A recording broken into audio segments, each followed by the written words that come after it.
Hello বন্ধুরা, আমি আজকে একটা মাছের রেসিপি নিয়ে চলে এসেছি। তো এই মাছের রেসিপিটা কিভাবে করব সেটাই আপনাদেরকে দেখাবো। তো শাটিং মাছ, এখানেই দেখুন শাটিং মাছ নিয়ে এসছে।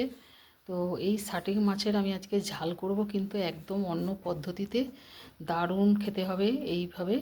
তো দেখুন আজকে আমি কিভাবে রান্না করব, পেঁয়াজ ছাড়াই আজকে এই মাছটা রান্না করব।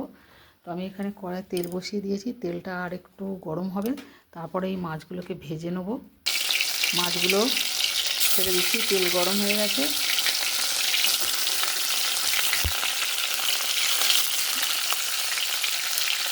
মাছটা ভেজে তুলে নিয়েছি। এই মাছটার নাম হচ্ছে শাটিং মাছ বলছে এটাকে। মাছ তো আমরা চিনি না, যারা বেচে তারা যা বলে সেটাই। তো এটা নাকি শাটিং মাছ। তো যাই হোক, মাছটা ভেজে তুলে নিয়েছি। এবার এখানে একটু পাঁচফোড়ন দিয়ে দিচ্ছি। তো আজকে এবার টমেটোটা ভেজে নিচ্ছি। একদম অন্য পদ্ধতিতে রান্নাটা করব, দারুণ খেতে হয়। মাছ খেয়ে অনেক বাড়ি খেয়েছি। আমাদের এখানে নদীর মাছটা খুব বেশি পাওয়া যায়। তো আজকে তোমার রসুন আর রসুন বাটা ধনে পাতা বাটা দিয়ে আজ এই শাটিং মাছ রান্না করছি। তো দুর্দান্ত টেস্ট হয় এই মাছ। এখানে দিচ্ছি একটু আদা বাটাটা একটু ভেজে নেবো। তারপরে দিচ্ছি এই যে রসুন বাটা। আজকে এই রসুন বাটা দিয়েই মাছের ঝালটা হচ্ছে, এর সঙ্গে ধনে পাতা বাটা।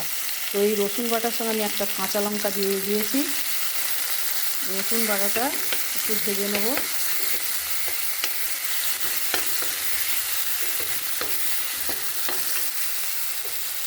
তারপরে দেবো ধনে পাতা বাটা।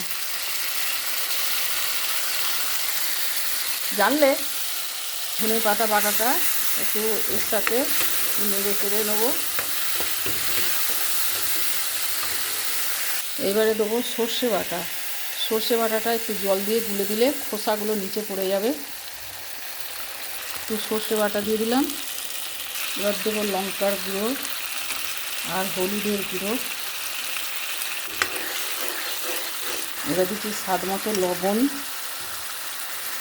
দিয়ে তা ভালো করে একটু নেড়ে চেড়ে নিয়েছি। এবারে জল দিয়ে দেবো, কষা হয়ে গেছে বন্ধুরা।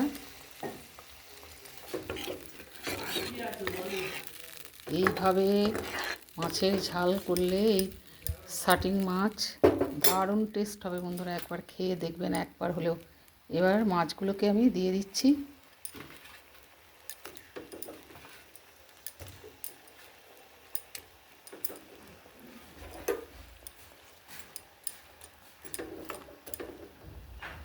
মাছটাই দেখুন রেডি হয়ে গেছে, একদম মাছের ঝাল।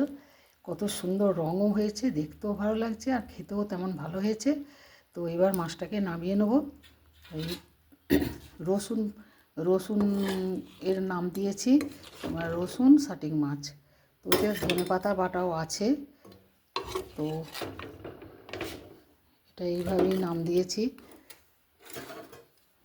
যে মাছগুলো এখানে নামিয়ে নিচ্ছি।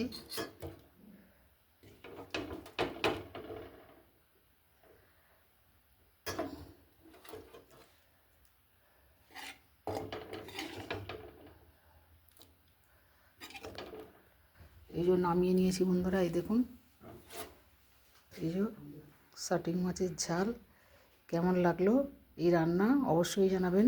এই পদ্ধতিতে রান্না করে দেখবেন যে কত সুন্দর খেতে হয়। তারপর আমাকে কমেন্ট করবেন আর লাইক শেয়ার করবেন। আজকের মতো রাখছি বন্ধুরা, আপনারা খুব ভালো থাকুন, সুস্থ থাকুন। তো টাটা।